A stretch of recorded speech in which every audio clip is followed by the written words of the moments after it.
Hey, welcome. This is my first time doing a live stream on YouTube. If you're from over on Locals, I live stream quite a bit over there. So this is not new to you if you're from Locals. But if you were here tonight on this, I would love to know where you're coming from, where you're at. And also, if you're part of the replay crew, welcome. And we're going to cover some cool stuff here tonight. Now, I am surrounded by like a shell of electronics, a lot of different cameras and electronics. So I'm hoping that the electricity gods smile upon us and give us their graces, because this is the first one. So let's jump into it. So this live stream is about the Circle of Fifths chord map, and we're going to look at what that is exactly and how. Hey, Rick from SoCal, right on. Good to see you. Thanks for joining. We're going to cover the chord map, which is a circle of fifths that is actually useful and a tangible tool in the art of songwriting. So a lot of people tend to think the circle of fifths is this abstract, ethereal thing. I certainly did for the longest time. I thought it was just kind of this, nice to have, esoteric knowledge that didn't have any actual practical application, but it really does. And in this video, in this live stream, we're going to talk about how to actually apply this, use some actual song examples to jump into things. So first, though, I want to, hey, Dave, hey, Ruben, it's cool to see you on. We're going to kind of step back and first talk about the theory of music and the underlying patterns that inform what the chord map is all about and how to actually use it. So let us jump into that. And when you first get into music, for me, it was the Beatles were kind of like the first inspiration. And I mean, if we're honest here, the reason that we pick up an instrument in the first place is not to endlessly be playing other people's music or just become the ultimate cover guitarist or musician, but to really pick apart and pick up some tips and tricks from other songwriters to apply in our own songwriting, because, creating your own music is ultimately the coolest, but it can seem intimidating. It can even seem inaccessible if you're used to trying to dissect music theory using traditional methods. So that was definitely the case with me. When I got this book, I was like, I want to get inside the head of John Lennon and Paul McCartney and see how they did things, see what was going on. And so, opening it up, it's amazing. And it's also completely overwhelming. Like this is like page after page. It's just the same stuff. And so this was, it's a really good book, like once you understand what you're looking at, but I think it's probably fair to say it's a major buzzkill for a lot of people because it is like overwhelming, visually complex, and actually keeps you further from understanding what the Beatles did. The Beatles being, in my opinion, the greatest and excellent songwriters. And it's ironic that this is the depiction of Beatles songs because Lennon and McCartney themselves couldn't read a single note. So they couldn't even tell you what was going on here. When in reality, music theory is not as complex or as esoteric as it might seem, because it's really cyclical and symmetrical. And in other videos here on YouTube, we talk about the underlying symmetry and geometry of music, and that is going to inform how songs are actually written. Not is going to, it is what informs how songs are written. So we're going to dismiss this and we're going to jump into this to see how this actually shows how songs are written. And like with the electronics, hoping that I don't blow a breaker fuse with all of the electricity going on. Hopefully I don't blow a mental fuse, this being my first live stream. So if there are any questions or comments, I'm not going to close out the live stream before jumping into those, but just to kind of keep my thoughts straight, being the first one, I'm going to just kind of dive into some of this and then definitely circle back around to any comments that you might have. And it's so cool to see people on. I love that we're here geeking out about music. So let's talk about this chord map and what is even going on, because, at first glance, this might seem a little overwhelming and it's really not. So let us jump into modes. When, like the circle of fifths, I initially in my mind poo-pooed modes for the longest time because I was like, who needs modes? also just kind of this niche information that you don't really need, and who needs it? It turns out every songwriter who comes up with great stuff knows their modes, but modes themselves can also seem complex and complicated. So will you grab that window, because I've got sunlight like glaring in my eyes. Thank you so much. So modes can seem really complicated, but they're not.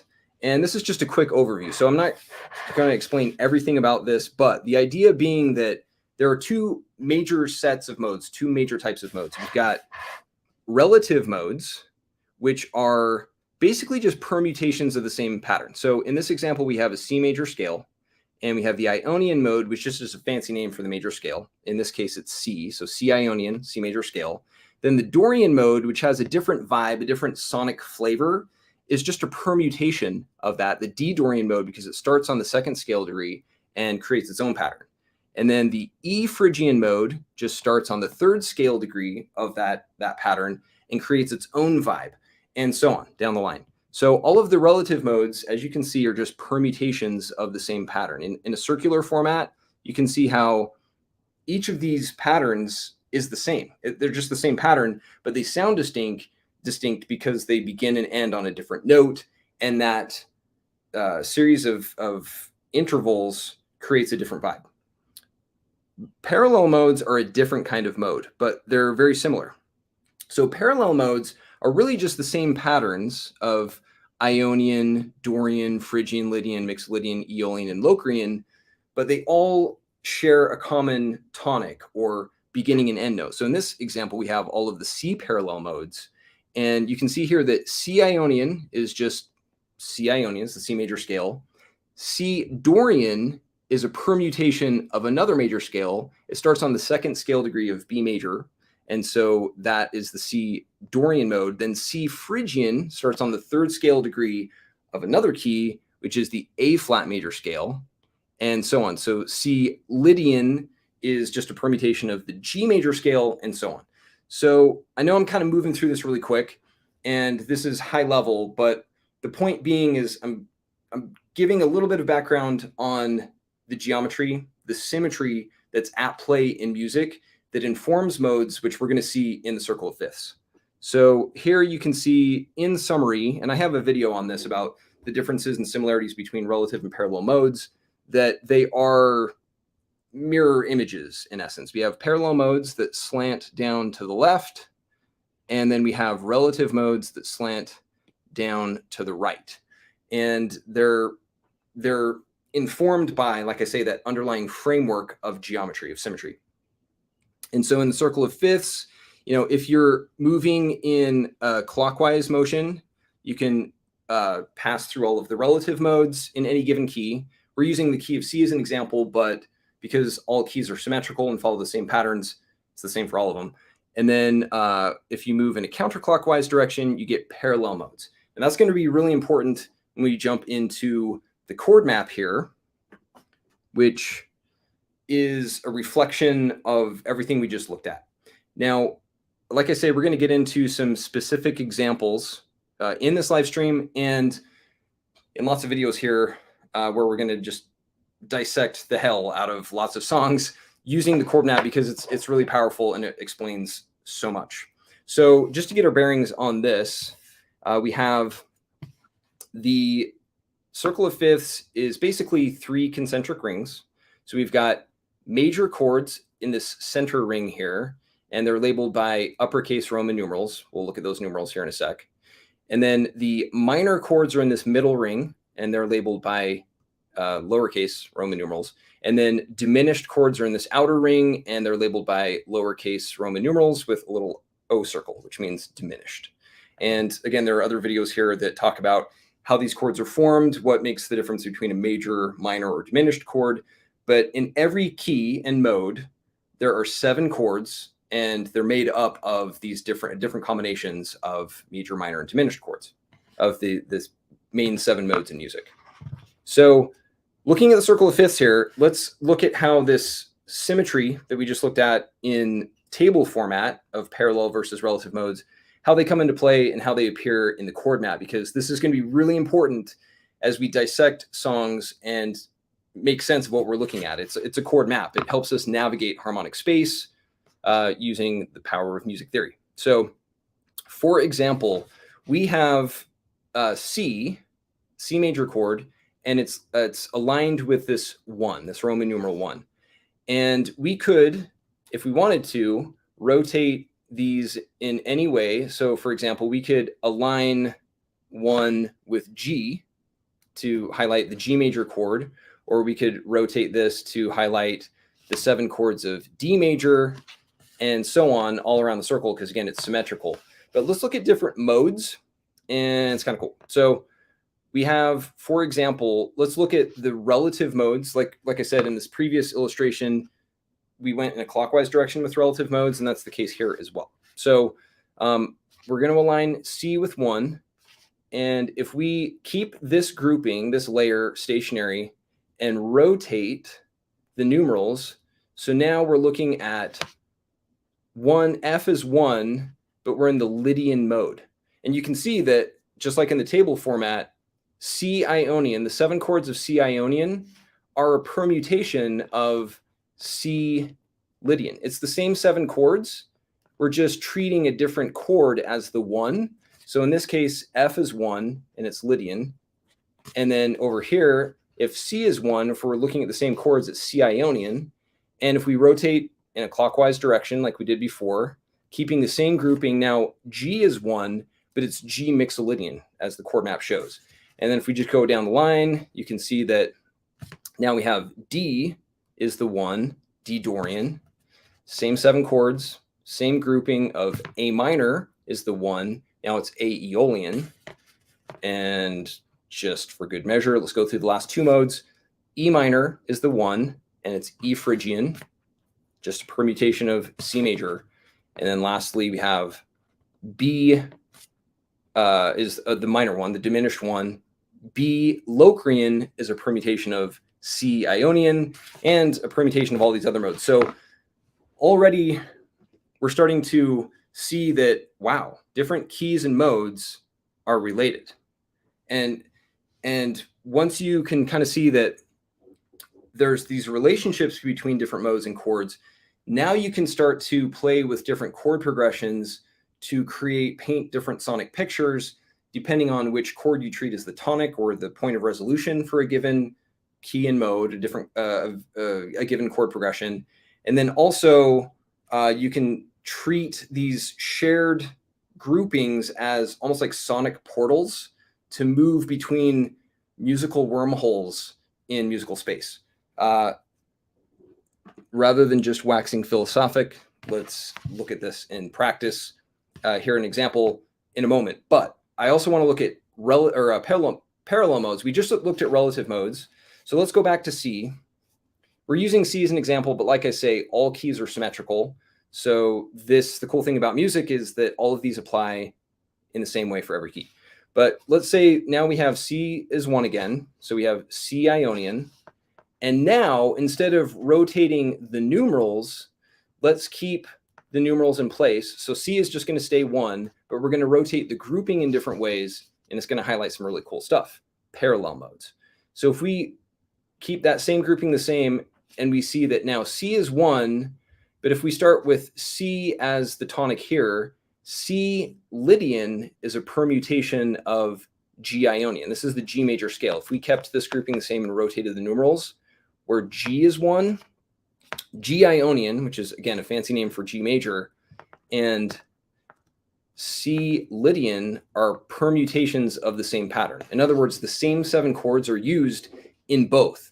So depending on which chord you treat as the 1, you're going to create a different mode, a different vibe for your song, and come up with really cool songs. So again, let's keep C as 1, but now we're going to rotate the grouping counterclockwise. So we're back at C Ionian, and then rotate it again, C Mixolydian. So C is 1, but it's playing with these other chords, which is just a permutation of F major or F Ionian. And then another counterclockwise rotation, keeping C as 1. Now within this grouping, C minor is the minor 1, and we're in C Dorian. Like we saw in the table, C Dorian is the second permutation of the B flat major scale, which the chord map is showing us. It's consistent. It's just different perspectives or different views of the same patterns. And then we have, rotating again, C minor. Oh, let's get that in view. C minor is now the tonic, and it's C Aeolian because C Aeolian is a permutation of E flat major or E flat Ionian. It's also the relative minor of the Ionian mode. And then two more, we've got still C minor is now the tonic of Phrygian, C Phrygian, and then this grouping is C Locrian, which is a permutation of D flat major. So again, we're using C, the key of C, in all of these examples just to, rotate the different layers, but we could do this anywhere on the chord map and it's going to be consistent. And what's kind of cool is even if you don't know, even if you're coming to the circle of fifths with like no prior knowledge of what's a tonic, well, the tonic is always the one chord. And what's a grouping, what's a mode? Well, this is kind of cool. I'm going to close my eyes and I'm just going to rotate the numerals just to some random spot and have it align. I'm going to open my eyes just to have it align. And then I'm going to rotate the grouping. And then now let's see, I'm going to just rotate it up here. And we have A is 1 and it's A mixolydian. So even if I didn't know what that even means, like I know that, oh, okay, this is A mixolydian, and you can start to get a feel for it just by playing those chords and then hearing, oh, A mixolydian sounds really cool. It has this kind of rock and roll, classic rock and roll vibe, almost like even a Celtic vibe with A as the tonic. Or I can rotate it and see that, G Ionian is a classic G major. A lot of pop songs actually are in G Ionian, and just the Ionian mode in general and G Ionian in particular. And it's kind of cool just to see how it works, because it's all just laid out. This isn't made up. This is how music actually works, and the patterns are consistent, like I say, from one key to the next. So that's the theory behind the circle of fifths, like in a nutshell. There's a lot that goes on with it. We can get into, and a recent video gets into borrowed chords, and another video I'm working on right now talks about secondary dominance and substitute chords and all that, which is all explained by the circle of fifths. But let's look at a couple of examples to see this in action. So it's not just all theory. Let's put theory to practice. And this song is by the Beatles from arguably the greatest album of all time, Rubber Soul. And John Lennon wrote this one. So let's look at this progression. And before we look at the circle of fifths, this is the verse and the bridge. So we've got there are places I remember all my life, though some have changed, some forever, not for better. Some have gone and some remain. So that's the verse section. So we've got A, just deleted something, hold on. We've got A, E, F sharp minor, A7, D, D minor, A. So hearing that, it's like, oh, that's beautiful. That's a beautiful harmonic progression. What is going on there? It seems like it maybe could just be this random collection of chords. But what's actually going on is not random at all. We've got, let's look at the circle of fifths. So this A chord, it's not always the case, and I'll talk more about this in other videos, but a lot of times the first chord in a given section, meaning like a verse, a chorus, an intro, is often the tonic. Not always the case, but it's often the tonic. And in this case, it actually is. A is the tonic, and it's an A major chord. So we're going to rotate these over, and we're going to see that A is the 1, and we also have an E major chord, an F sharp minor chord, a D chord. There's a D minor chord over here, and we're going to explain that in a second, and then it goes back to A. So it's 1, 5, 6, 1, 4, minor 4, 1. So basically, John Lennon kind of started with the 1 or A, E5, F sharp minor, and then he could have been like everyone else and just gone to the D. So it's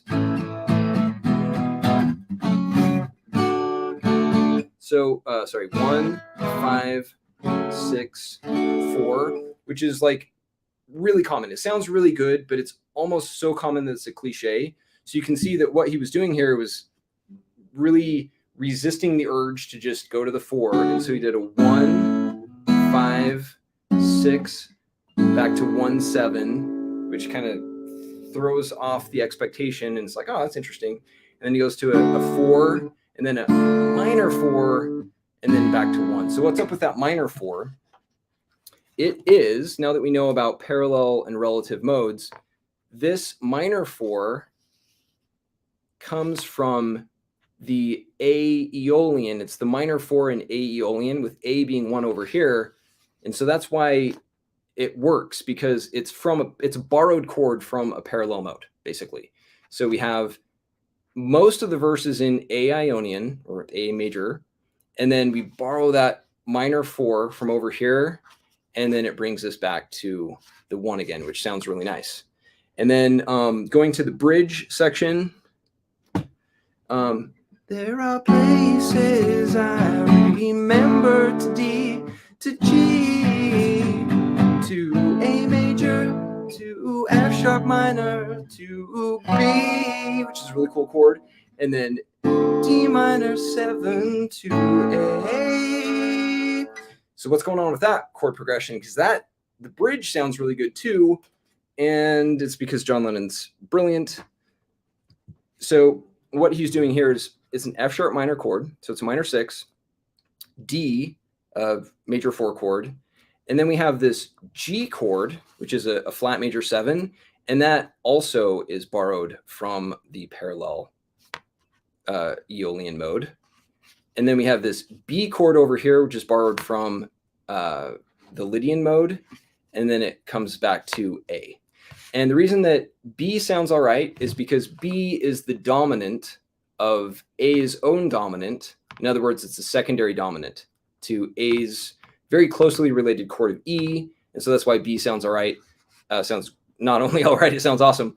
And then we've got these 2 borrowed chords from A Aeolian. And just by navigating the chord map, we can start to see, oh, wow, what seemed like at first a random collection of chords, there's actually a logic to this. And it wasn't John Lennon scribbling it down with traditional notation or trying to notate this. It's like he had this mental map in his head, because this is really how the chords are related, but it wasn't necessarily a formal understanding. It was through lots of playing, lots of songwriting, and dissecting other people's songs and coming up. I think he said this one was influenced by Smokey Robinson, this song. And so I don't know Smokey Robinson that well, but I'm guessing he probably used some progressions like this. And so John Lennon, being the sponge that he was, could piece those together. And the underlying logic of things helps make it not only not confusing, but downright enjoyable, because you can see what's going on. Let's do one more example from the same album. Again, arguably the greatest album of all time. Actually, that's In My Life. Let's go to Norwegian Wood, also from Rubber Soul. So this, let's just look at the verse and the bridge on this. So it's, I once had a girl, or should I say she once had me. She showed me her room, isn't it good, Norwegian Wood. So let's just look at that first, because we've got some interesting chords and some unexpected, at least one chord that's unexpected. So looking at the chord map, we have E. So E is, it's droning on that E. It's pretty obvious that E is the tonic, meaning the point of resolution, the home chord in this progression. So let's make E1. So let's rotate the 1 next to E. Let's move this out of the way and see if we can identify the grouping, the mode, before we even have to rotate that over. So we've got E, and then we have a D and an A. So we have 1 flat major 7 and a major 4. So if we have the grouping and close all of those chords, we've got E mixolydian, which it definitely has a mixolydian vibe to it. But I mean, just with a couple of data points, to use nerd speak, we can identify the key and the mode almost immediately. So it's so E, D, A, E. But then in the bridge section, it goes to an E minor chord. So what's up with that? Because that's E minor. I mean, that's changing modes, and you can hear it in the song. She asked me to stay and she told me to sit anywhere. So I looked around and I noticed there wasn't a chair. So that's cool. It's a cool chord progression. What is going on with it, though? It's definitely different than what we hear going on up here in the verse. So what is going on is in that bridge section, we go to an E minor. So you've got E minor and then a 4 with an A, back to E minor, and then F sharp minor and B. So let's get the grouping that encompasses at least most of those chords. And we have E minor to A, or minor 1 to major 4, which is a common progression in Dorian, which indeed is what it is that bridge section shifts into Dorian. So it's E minor, A, E minor, F sharp minor, and then that B being the dominant of the major 1, or E in this case, brings us, it pulls us back into the mixolydian mode for the next verse. So we're going from E mixolydian, so E is the 1 mixolydian, to E minor 1 Dorian. And it works because those two modes are neighbors in the circle of fifths, and they also share a bunch of chords. They share at least 2 of the chords in both sections, which is the major 4 and the minor 2. So like I say, these chords are like sonic portals or wormholes that help us move between modes for modal mixture. Now, a lot of songs that you hear these days don't incorporate as much sonic interest or variety, not as much modal mixture as a lot of the greatest musicians do. They kind of stick with a 4-chord loop that's within a given key and mode. And I don't know if it's just because they're playing it safe or because they don't know about modal mixture and how to expand into really interesting chord progressions. It's probably a variety of factors, but the Beatles definitely knew about modal mixture, and you'll always hear about the Beatles being the masters of harmony. And I never really understood what that meant, but what that means is they were masters of harmony. like they definitely understood chords, progressions, modes, and these wormholes to incorporate modal mixture, which is really cool. And what all of the greatest songs do is they get really interesting with their chord progressions. And then when you have this foundation of cool harmony, that opens up the possibilities for excellent melodies, excellent rhythms, excellent lyrics, and all of that. So that is basically the chords. Let me see. I'm looking at my notes here. We talked about In My Life, how he, could have done the 1, 5, 6, 4, but then went to 1, 4, and ooh. In fact, that one unexpected chord in My Life. So there are places I remember all my life. So it's not coincidental that awesome chord change of In My Life is the song title, In My Life, because the listener is like, ooh, what was that really cool change? Oh, he was saying In My Life, because that is like the climax, the theme of the song. So using chords and these borrowed chords and modal mixture can really like give your song life and even inspire how the song ultimately turns out. Not only can they do, that's how it works. And then Norwegian Wood is cool in that it moves between 2 different neighboring modes. And if you didn't know about the circle of fifths or understand modes, you would think, oh yeah, that's kind of a crazy shift from E major to E minor. he must have just kind of like, I don't know, just kind of been winging it. He was not. Like, as you dissect John Lennon, these both happen to be John Lennon songs. Paul McCartney is brilliant as well. They definitely knew what they were doing. And it's one thing to just kind of say, yeah, they knew what they were doing. You can definitely hear it. But then to see it, which is music theory by definition, to see sound, it really all makes sense, because there was definitely a method to the madness, to quote Hamlet. That there was definitely a logic to what was going on.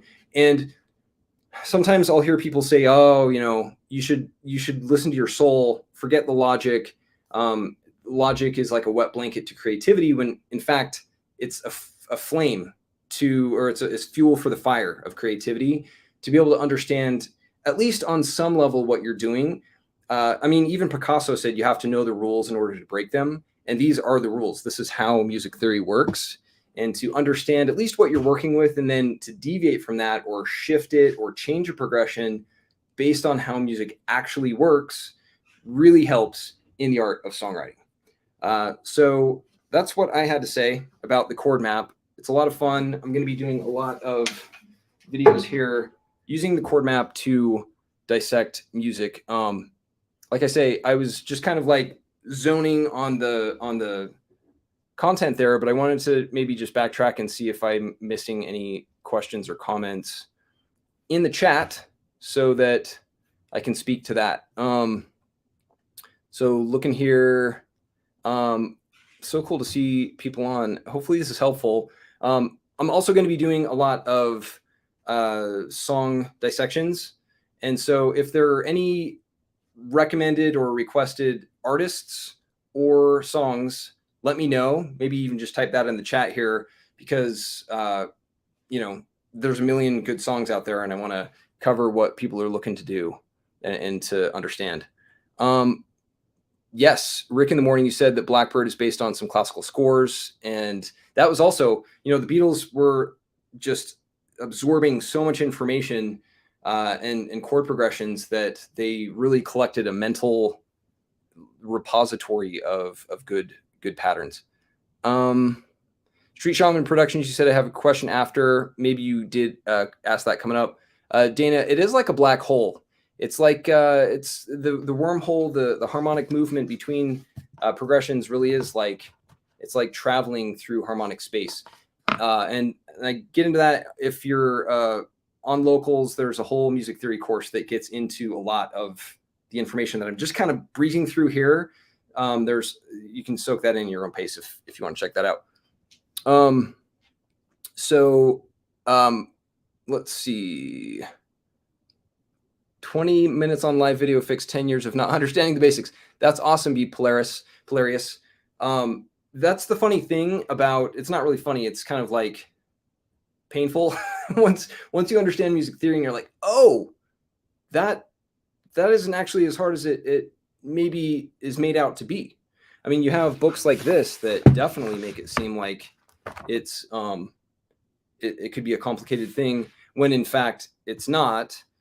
When you can actually see it. Music theory is not music notation. Music notation is a perversion, frankly, of theory. It's a broken lens through which people try to understand music, when really it's more intuitive than it might appear. Let's see. Hey, thanks, E-Dubs, for being here, and I'm so happy that this is helpful. Let's see. Max Raider, cool. It's good to see you on. So most changes are just jumping to the fifth of whatever degree you're playing. This example does talk about, in the example of what's it called, Norwegian wood, we're going from Mixolydian to Dorian, which are adjacent neighbors in the circle of fifths, which is, a shift of a relation of a fifth in the circle of fifths. But not necessarily. There are a lot of shifts that move even more across harmonic space. There's a song that I'll talk about by Billy Joel that in another stream or another video that is jumping even more. So it's like, to use the wormhole analogy, it's not just to a neighboring galaxy. It's like to far off space, to a land far, far away. And so it can vary is what I'm trying to say. Let's see. Jack, you said my ear training instructor tried to explain modal mixture, but that makes more sense to me now. Awesome. I'm glad to hear it. Like I say, music theory is to see sound. It seems preposterous to try to see sound, but once you see it, you can't unsee it because it is, in fact, how it really works. Thanks, Six Guitar. Let's see. So cover a song, Max Rader, by a jazz great like Bird or Train. It'll attract a lot of jazz heads that way. Jazz is a beautiful thing. That's good feedback. Dave, with the ChordMap, I now have a chance of understanding modes. That's the thing is like you can like literally hold it in your hands and like you can literally wrap your arms around it and your head around it. It's helped me a lot as well. Street Shaman Production, you said, can you look at some theory at some EDM genres? These guys have no idea what they're doing, but I think I can make more interesting melodies. That's a good idea. And actually, yeah, it's like there's this intuitive sense that a lot of musicians have of what works. And to be able to, it's almost like taking a camera and just putting it into focus, where it's like it changes the scene. It changes what you can see and what you can do if it's a little bit more in focus. And that's what music theory does. So that's good feedback. You said you're an EDM producer, but make the argument that music theory is a good thing, but I have nothing to show them. Yeah, music theory is wonderful. For the longest time, I was like, music theory, because I thought that music theory was like, I misinterpreted or I conflated theory with hypothesis. And so I was like, oh, hypothesis, like who needs this dude's hypothesis? I just want to make my own music. And it's not just some dude's hypothesis. It is theory just means, to understand, to see. And once you see it, like I say, you can't unsee it. And I also thought, theory, the word has associations. There's a connotation versus a denotation. The connotation is associated with things like the general theory of relativity. Like, damn, that's complex. It's not general theory of relativity. It's based on natural patterns, but you don't have to get out, a protractor or a calculator and calculate a bunch of stuff. It's all patterns. That's why music's so satisfying. Richard, thanks for your feedback. Yeah, it's been very helpful. Let's see. I'm getting a feel. This is my first time using this chat feature, so it's kind of jumping as I'm scrolling, so I'm kind of losing my place. Let's see. I'm looking for questions. Any specific EDM artists and songs? Oh, Virtuous Heretic, you would ask that. That's a good question. I'd like to know if you have any recommendations or thoughts on that. So, because I don't know a whole lot about EDM, so if you can point me in the right direction, that'd be awesome. B Polarius, you said, what is the difference between a mode and a chord progression? That's a good question. So a mode is basically, let's see, I'm going to use a sport example. Like if you're playing basketball or soccer, let's say you're playing football, to use the universal name for the sport. If you're playing soccer/football, depending on where you live, there are like lines on the field. There's the goal zone, and there's the midfield, and there's like different kind of markings to help tell you where you are, like the context of where you are on the field. But then the chord progression is just running around the field, just frolicking on the grass, on the turf, moving within that space. And so the mode, this is like a really kind of high level metaphor that maybe isn't perfect. Well, it for sure isn't perfect, but the mode is like kind of like the lines on the grass, whereas the chord progression is the movement within those parameters, within that context. Each mode has its own vibe. Ionian, or the major key, it has, I'm just fat thumbing it here in terms of descriptions. Descriptions can be misleading, but Ionian generally has kind of an uplifting or kind of happy vibe. Dorian has kind of a smooth, a little moodier vibe. Aeolian, the minor key, often is described as melancholy or a little more tense or pensive. So each mode has its own vibe. So that's the parameter for the chord progression. And then the chord progression is moving between the chords within that context of chords.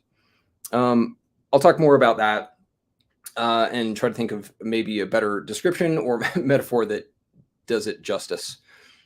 Let's see. So Max already says, speaking of EDM, most DAWs have features in their piano roll that will highlight a certain key and let you clone chords. This is a good way to learn theory. That's a cool idea. Skrillex Xena. Okay, cool. I've heard of Skrillex. If I'm even saying that right, but I have heard that. Anything from Skrillex's new album would get good views. Perfect. Yeah, that's great feedback. And yeah, for this map, there are only a few left. There are some in the shop, so it's in the video notes where you can actually get a chord map. There are a few left. We have to replenish because they've sold out quicker than expected. So we're making them. It's been kind of an involved process, but that's where you can find them, is in the link in the video notes. So that is in Marshmallow. You got this elbow cough. I don't know that. Is that a song reference? Great example. Thanks. Meaning that modes are limitations and progression is the movement yourself that you can intercross, I guess. Yeah. So yeah, the mode is kind of like the parameters of the chords, and then the chord progression is moving between them, treating a certain chord within that mode as the tonic, as the home base, as the point of gravity to which all chords eventually return. In the music theory course, I talk about the tonic being almost, if you think of it as like a, well, here, I can do hold on, sorry. You can kind of think of it as like a pinball machine. So here we have, if you had like a pinball machine, and this is like where the ball comes out and it bounces around and makes its way, eventually wants to come back down to, this is the tonic. So the tonic is the point of resolution. It's the point of central gravity in a given key and mode. And so the chord progression is moving around between different points, different bumpers within that key and mode, ultimately making its way back to the tonic. And the tonic in the circle of fifths is whatever the one is. So in this case, it's E mixolydian, or we could shift this over here and say that it's E Phrygian because it's the one. So that's the cool thing about the chord map, is it helps you orient yourself so you can move around harmonic space. Let's see. So yeah, this is okay.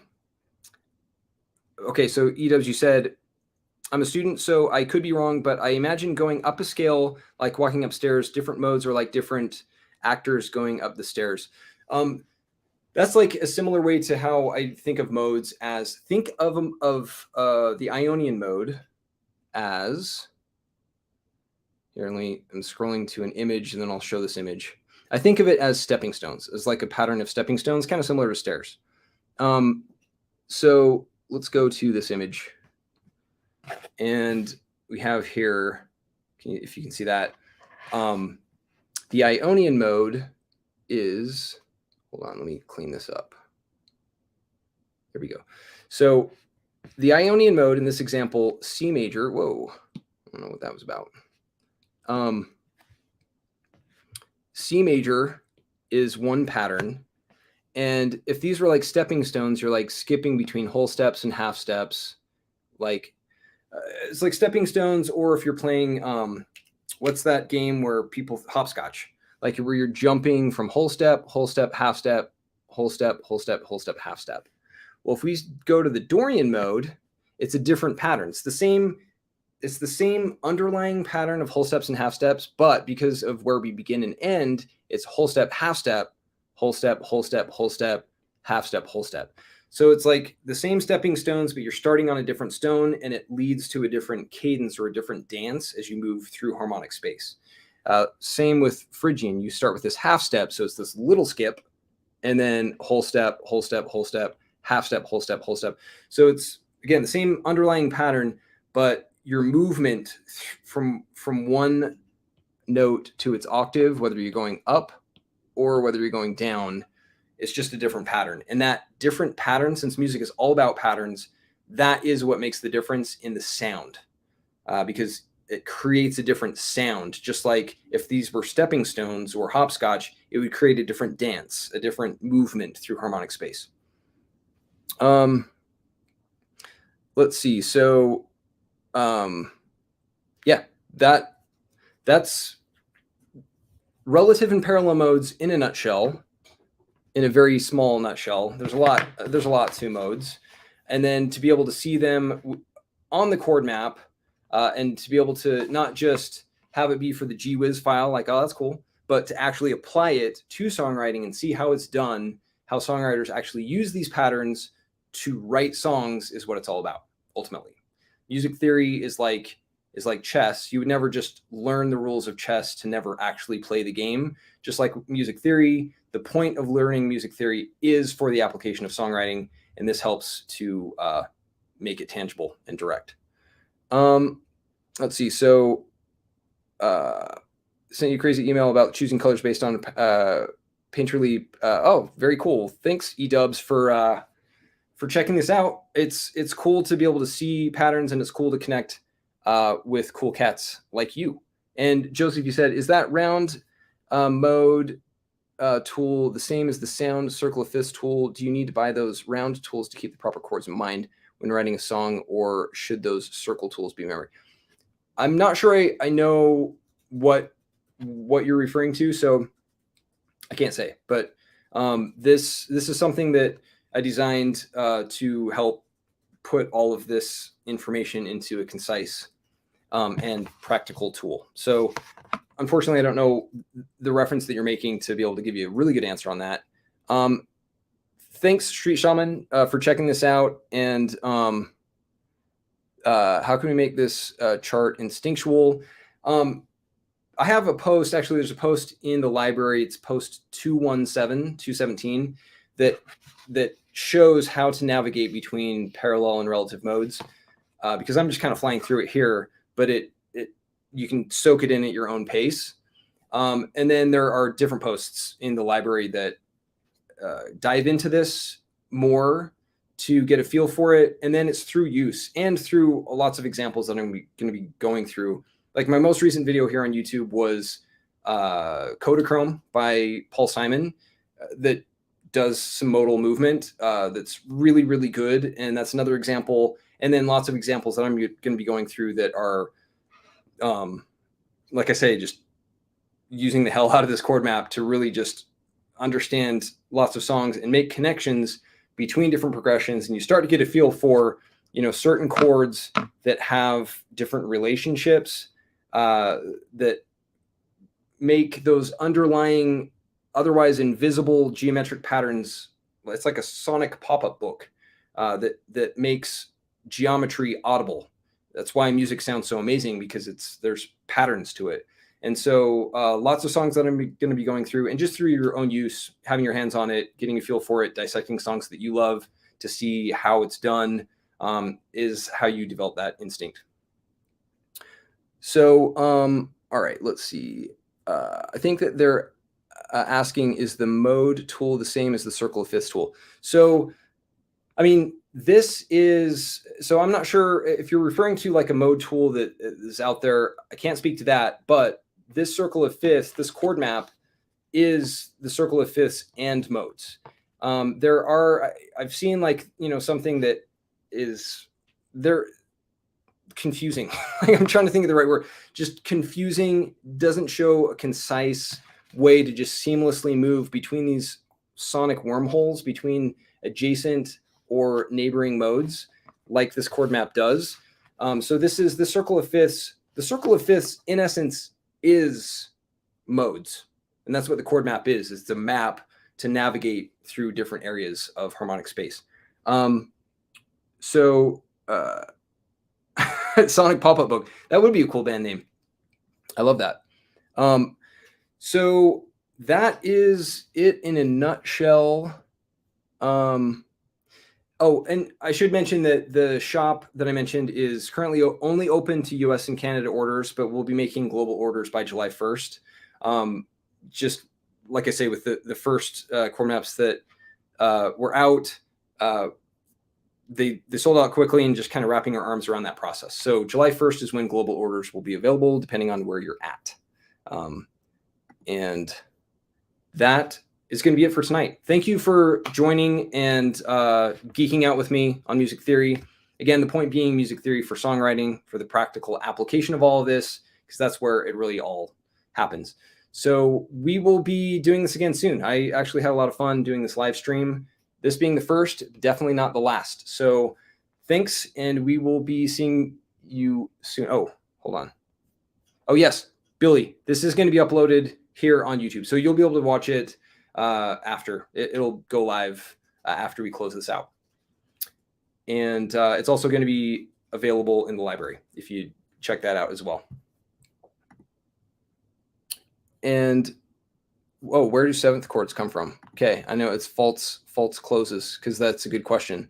So seventh chords are a really good way to look at seventh chords is using the circle of thirds. I actually have a video on this it's called like chord theory, or the circle of fifths versus the circle of thirds. I can't remember what it's called, but it's in the library. It's also here. The video is here, at least. The diagrams that go with it are in the library, but the video talks through seventh chords and extended chords, and how basically, because again, music is all patterns, they are just adding intervals, tertian intervals, which are basically intervals of major and minor thirds, to add more sonic nuance and depth to harmonies, to flesh out harmonies. And all chords within a given key and mode are built from the same underlying pattern of tertian intervals.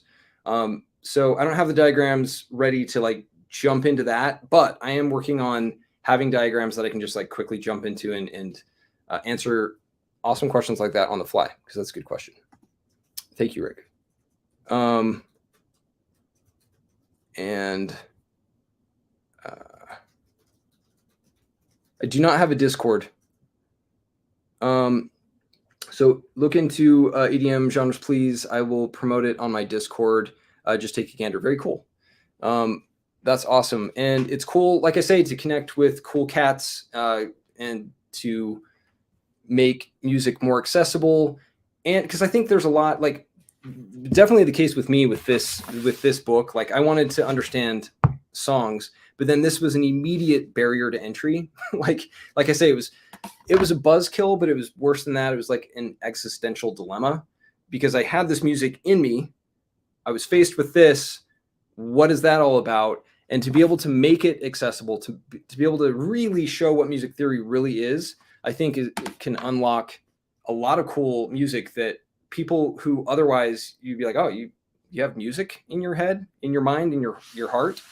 Yeah. And to be able to help draw that out, I think we could hear some really cool music that we wouldn't otherwise. Hey, cool, Rick. Locals is where it's at. Thank you for being there and being a supporter. And all right, so we will close it out for real. And thank you for being here. And like I say, this video will be available, this live stream, after this closes out. Thank you so much. And we will be talking soon. I'll see you.